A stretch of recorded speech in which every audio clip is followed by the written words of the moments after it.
I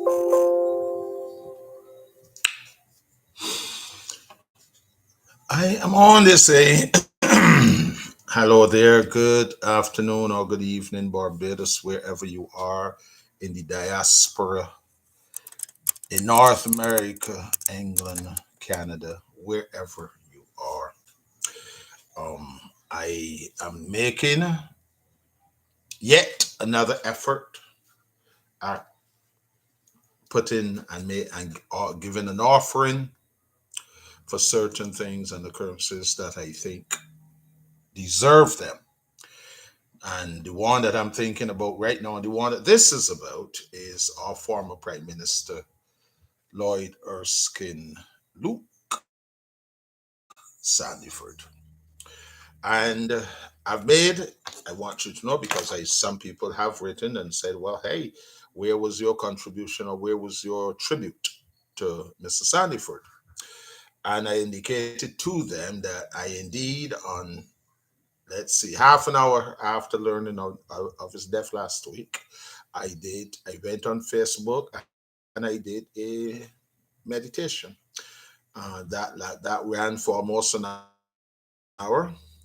If everything went through, the number system went through, the whole thing went through, and by the time I clicked to see if it could be shared and to listen to a playback, had already been snatched. Unfailing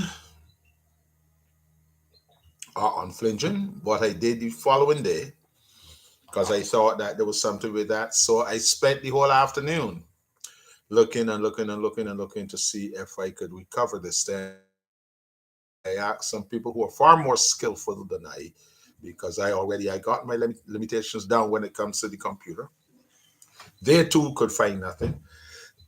Finally, the following day, I think it's Wednesday then, I would make another effort through YouTube. I did that again. Everything went through as normal. I mean, there was nothing out of the ordinary. And I've done over 400 blogs. So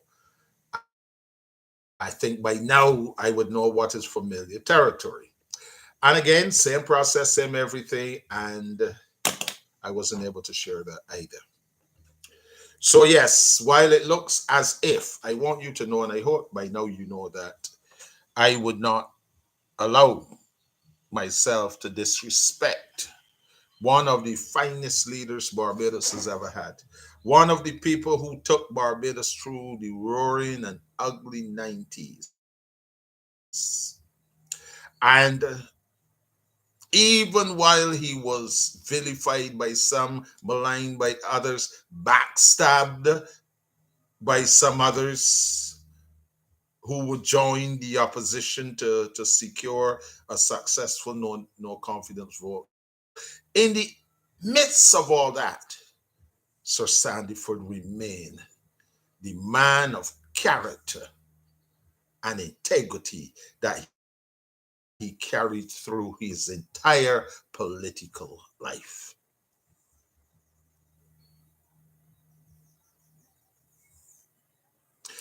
Now he's passed on, and one cannot help but ask me. He used to ask all the time, how did we get here? Now one must ask the question, or could ask the question, can we afford his passing? For me, that answer is a resounding no. For me, it is a clarion call for those of us who are still in the field, many led, guided, and mentored by Sir Luke. And it is for us to carry that baton. It is for us to keep injecting the integrity and the character and the honesty that Sir Luke injected into his practice, politics, and representing people. Of course, many of us would hardly have imagined the mural that is out there now. Where our babies are now being indoctrinated into transgenderism, which is basically the opposite of heterosexual by any stretch of the imagination. And of course, one must understand that this is being done now. If it's done now, resistance to it 10, 12, 15 years from now will be almost zero. And this is basically or fundamentally why the kids are being attacked as viciously as they are. It is the reason why these heartless people with their brutal programs for the cause of humanity are wantonly going after our children. And unfortunately finding an almost docile prosecution of their ugly behavior. Can we afford this loss? No, we can't. Who would have thought that China, our doors will be open and China can come busting right in, not only to keep on lending, tightening their grips on our money, but to put their own people in most of the jobs, so that even though it's a project that they're financing, so to speak, they're employing Chinese. I don't know how you sit down and come away with that kind of deal, but that's what these so-called great people for this so-called five-star country, this is what they're participating in. Of course, it should not be strange to us because the prime minister, who was a governor on that board that negotiated those loans, decided that, well, she told the people, not me, because she can't tell me that nonsense, but she told the people that she was not aware of the adjustable nature of the loan. In other words, it was not a fixed rate, 4%, 3%, 2%, whatever else, but it was moving up. It had the capacity to move up and down, and it has a stretch that can take you almost to 20%. And of course, she claimed she did not understand that. So why would we expect her to understand what is happening now to our children? What is happening now to allowing in a computer meat processor, computer producing the meat that you are getting ready to eat, not me. Those of you who want to keep playing around with all of this stuff, thinking and deciding that you are going to follow blindly the rabbit hole that you're being led into, more power to you. But ask yourself a question. What's going into that machine to produce that food? Where is it coming from? This is what Bill Gates and all of them were doing. And were had in the works in America and everywhere else. And guess what, folks? They managed to put this thing down on only a few stupid countries that had no idea as to who they are, what they are, where they're going, how they're going to get there. And that is how we came, Barbados included, came to be their dumping ground where they will experiment with stuff that we will people will be calling food later on, that is computer generated. Can we really afford to lose Sir Erskine Lloyd Sandiford? The answer is a resounding no. There are deals out there now and negotiations that are going on, and you can't find Barbados in it because Barbados is now the provider of the avenues of experimentation for these countries. So we've pushed our people apart and aside, and we've just let them come in. And they're coming in by droves, and they're staking their claims in our country like never before. And the Prime Minister goes on to tell you how progressive it is, as the people of Barbados enjoy less and less of themselves or their lives in their country. And what is so sad is that this development and this progress that she's relating to, she can't point to other countries that have even accept or endorsed that mess. So this is where we stand with this nonsense. Can we afford to lose Sir Sandyford? An astute politician. A politician that came right under the coattails of Sir Arrow, not Sir, but the Right Honorable Arrow Walton Barrow, and who grew in a association to the point where Mr. Barrow would declare that it was he, Mr. Barrow, as Prime Minister, Erskine Sandyford, second in command, and after that, any number can play. And Mr. Sandyford would step into Mr. Barrow's shoes a few years later when death would overtake him. And in those years, 8 years, would be some of the most turbulent in the life of Barbados, where even our currency was on the verge of being devalued, where all of these monkey economists on the Barbados Labour Party side and a few on the Democratic Labour Party side, they chided the Prime Minister over and over and over again, urging that there be an acceptance of this policy where our dollar would no longer stand the strength that it enjoys today. But true to form, true to the man that I met in 1976 and who guided me right through 45 plus years, he stood his ground.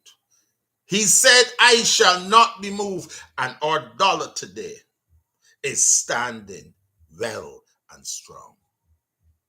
Now, I'm not saying there are not other winds that are blowing and with the intention of destroying the whole concept of currency. But certainly,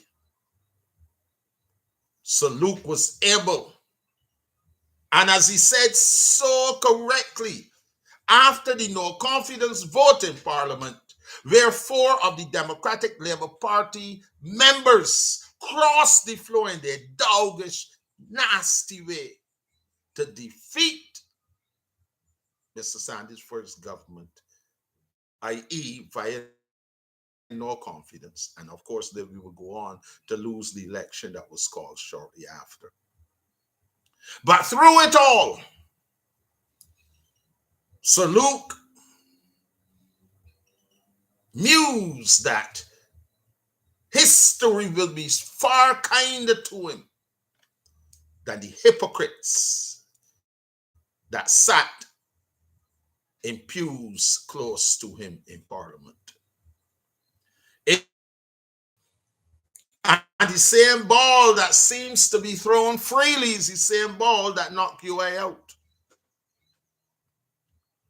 And even as we parade about the value of democratic ideal, the truth is the raw workings of this system is as ugly as anything. As a matter of fact, many times it was shared that outside of the militarization in the socialist states, there is far more freedom existing in those places than there exists in these so-called modern democratic systems. There's in there some idea as to a good discussion. But all through it, Sir Luke stood tall. And he carried Barbados with him because he was a man who loved the people and he loved the country. He was a Bajan to the bone.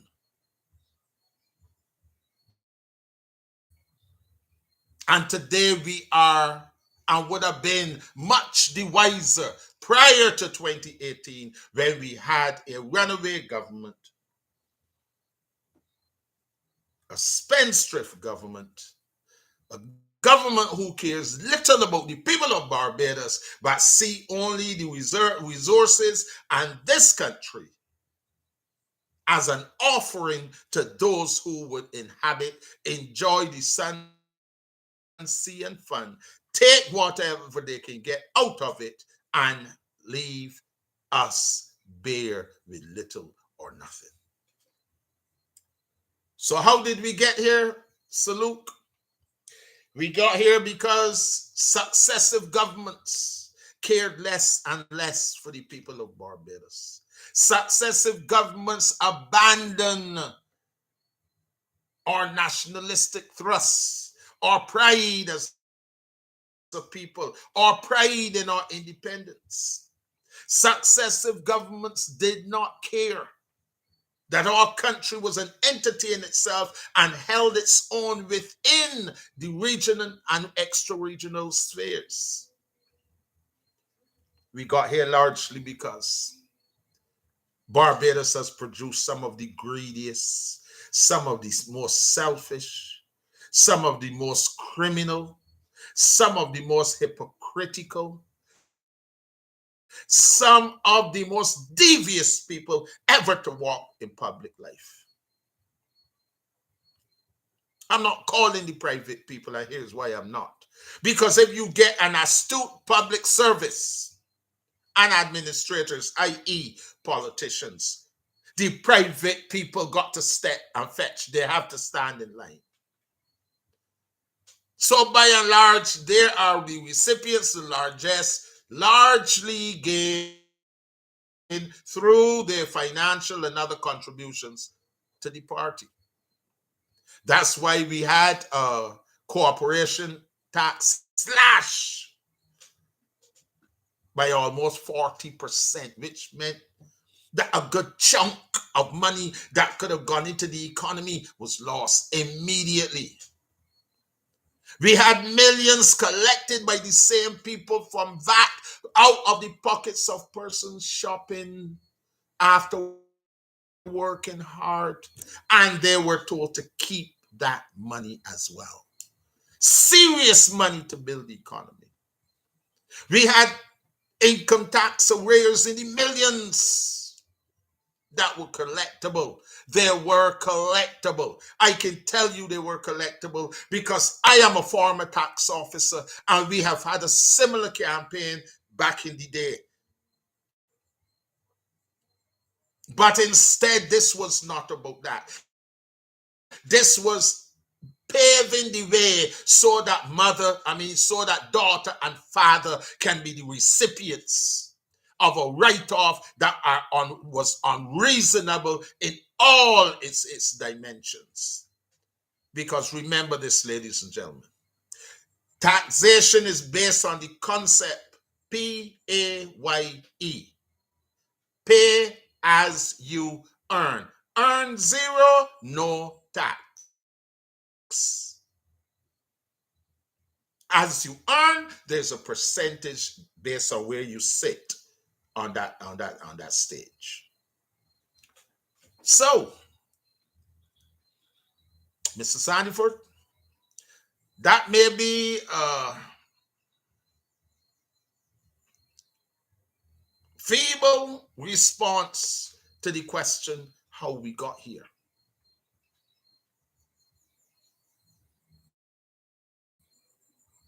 But having recognized where we are, thanks to your mentorship, thanks to your guidance, thanks for ringing in our ears the importance of being integrous in all we do in public life.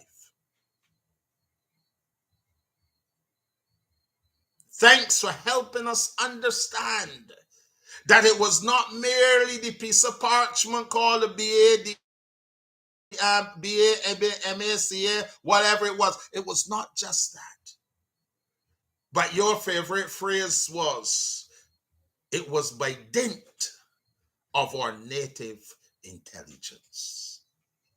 And that is what you believe. That is what you wrote on my reference letter, as indeed you did for many others.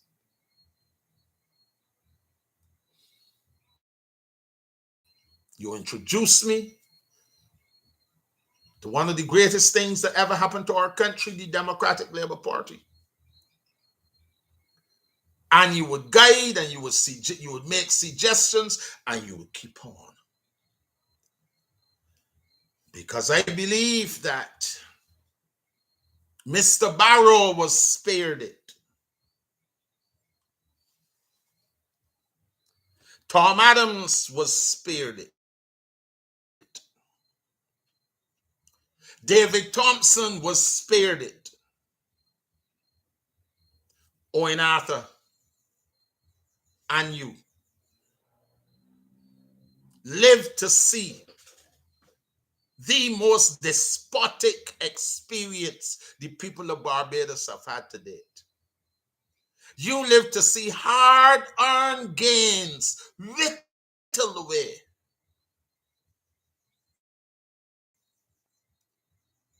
You lived to see the rich getting richer and the poor poor.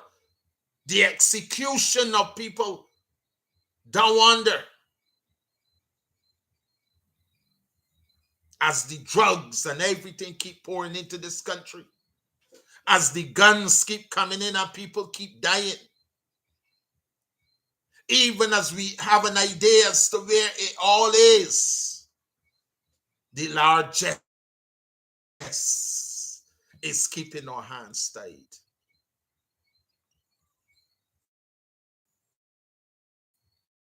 You live to see the people of Barbados playing second fiddle to everybody.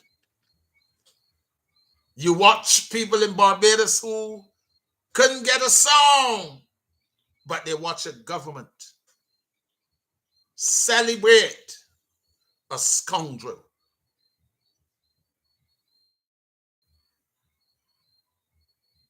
And it's not hard, good sir, to understand that you left on a fairly sad note. The late PM Arthur, he too left on a sad note, because all of those hard-won victories for the people of Barbados, for the pride of our people in our country, in the last 5 years, you endured their withering away by a people called a government that care nothing about the people of Barbados, interested only in self-aggrandizement and to do anything they can do to go somewhere in the sky. I don't know why they think that is real. It is as illusory as it can be, and they will soon come right down, hitting their backsides in the earth. In the meantime, there's a whole lot of havoc that has been put and left on the table. We watch our agriculture being compromised and given away, as now we are having stories about agricultural endeavors that are coming through computers and everything else, and yet trying to fool Barbadians that this is agriculturally sound when this is whatever they use to push some meat and everything else through a computer, and we are now eating computer food. Tell us who else? America? Canada? England? Let's go tell us about it. Because you see, Barbados took it all too far. Even the COVID, long after being misled, when the opportunity arose where they could have corrected some of their missteps, they continued in their fallacy. And sir, I lament the experience of the last 5 years for you, because I know what Barbados, I have a very good idea as to what Barbados means to you. I have a very good idea as to what it was as victory after victory was won. And to see so much of it whittled away in a few short years. 6 years is not a long time. Well, really, it's 5. May was 5.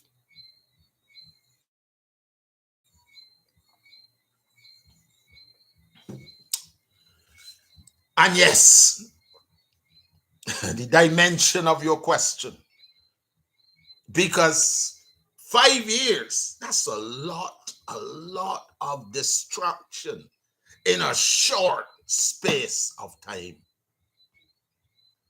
And I've begun to understand your question.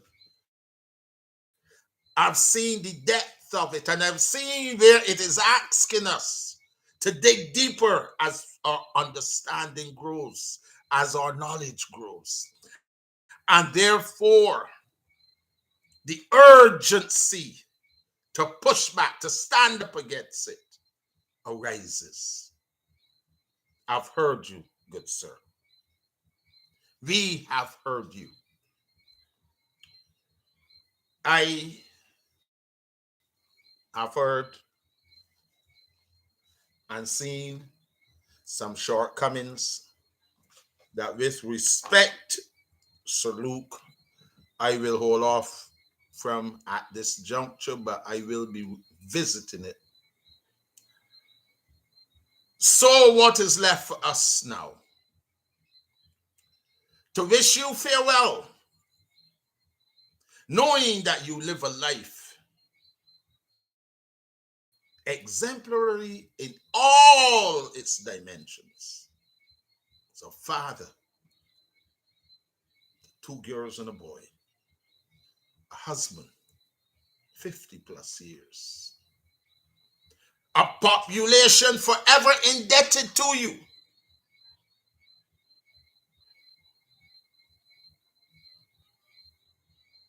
How do we say farewell to such a man? Yet, we've had to do so with the passing of the Right Honorable E.W. Barrow. We've had to do so with the passing of Tom Adams. We've had to do so with the passing of David Thompson.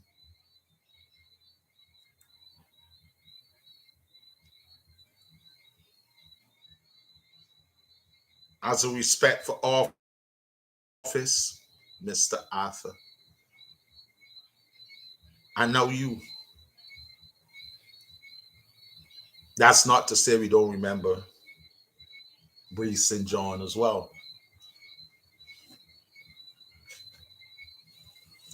So, sir, I thank you for all your teaching, all your guidance. I hope the members of the Democratic Labour Party would one day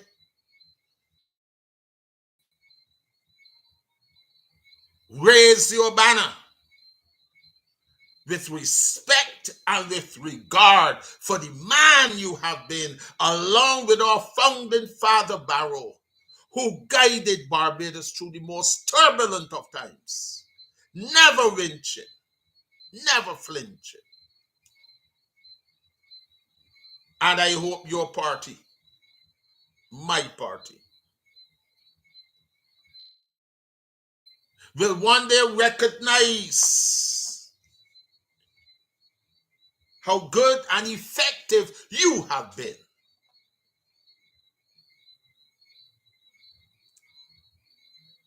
And there will be a call to things integrous and an action from us that speak to it.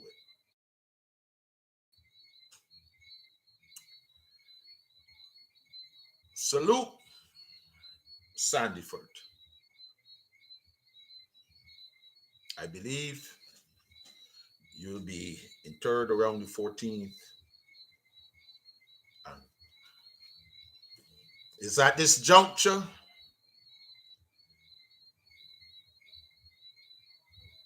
that I say to Lady Sandyford, son and daughter, because now you got to join your daughter, that we're all with you. We're all thinking about you.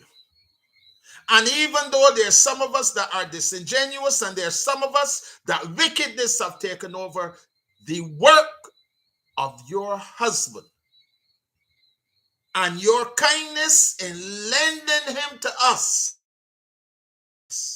and to the people of Barbados, believe me when I say that time was not lost. And so we say thank you for your goodness, for your kindness. Thank you for the support that you have given. Salute that he could last this long in politics and in public life. And we now wish that your days will continue to be long. You will watch your children and grandchildren grow, and they too will be told the stories of their granddad. And Barbados would be the wiser. Salute Erskine Sandyford. Right on. Godspeed. You have done well. You have run your race. You've completed your course. All that is left is a seat with the Father. As the ushers say to you, well done, good and faithful servant. I bid you goodbye. Thanks for everything.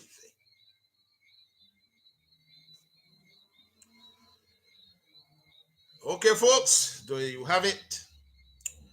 Um, I hope that you would give it a little windage and you will allow others to share in it. They will have their additions and they will have their own slants to what they would want to say, think, or feel. But let's do this as a people. Saluk was the prime minister, not just of the Democratic Labour Party. He was the prime minister of the Barbados Labour Party people. He was the prime minister of the PPP and all the other Ps and everything else that are all over the place. So I think this is a time when we should move towards unity. We should move towards understanding, better understanding. And we should move in action to bring it about. Because it is in that way. See, legacy is only as good as it is picked up and run with to the next goalpost. Yes, Facebook continues to do their worst. I know this is Facebook too. They continue to do their worst in barring and blocking the things that some of us, including myself, tried to do. This was the nature of my last message. Please tell me what is in there that is disruptive to community, and who give Facebook the right to decide what is disruptive by a Barbadian to Barbadians when they can't even decide it as Americans to Americans. But today will not be spent, wasted on the diabolical people of this world. Thank you. Share and like, and let's do it again. Have a good evening. Love you to life.